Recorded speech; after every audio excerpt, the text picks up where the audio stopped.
প্রথমবারে ২ টা বাচ্চা ফুটলো, ২ টা বাচ্চাই মারা গেল। Hello everyone, Rajeev birds and লফটের পক্ষ থেকে সবাইকে স্বাগতম। আ যারা নতুন আছেন আমাদের চ্যানেলটি সাবস্ক্রাইব করবেন। আমার চ্যানেলটা একেবারেই নতুন। সবাই সাপোর্ট করবেন আশা করি। তো আমি আমার গিরিবাজ কবুতর জোড়া নিয়ে আসছি। আসার ৮ দিন পরেই আ ডিম দিয়ে দিছে আলহামদুলিল্লাহ। ডিম দেওয়ার পরে তো অনেকদিন ১৮-১৯ দিন তা দিছে। তা দেওয়ার পরে ২ টা বাচ্চা ফুটছে। একটা বাচ্চা ডিম থেকে ঠিকমতো বের হইতে পারে না। একটা বাচ্চা বের হইছে, সেটা আবার পায়ুপথ দেখলাম বন্ধ। তো পায়খানা করতে পারতেছিল না। ওই জায়গাটা দেখলাম বন্ধ। আর আ আরেকটা ডিম থেকে বের হইতে পারে নাই। তো যেটা ডিম থেকে বের হইতে পারে না ঠিকমতো, ওটা ডিমের মধ্যেই মারা গেছে।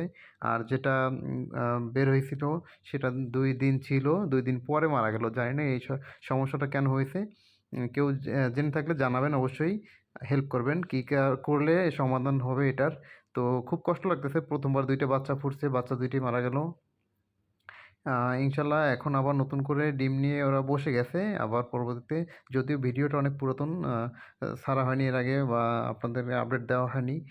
তো খুবই খারাপ লাগতেছে আসলে, বাচ্চা ২ টা ফুটছে। এই যে দেখেন পায়ুপথটা আটকানো ছিল, যার কারণে ও মল ত্যাগ করতে পারে নাই।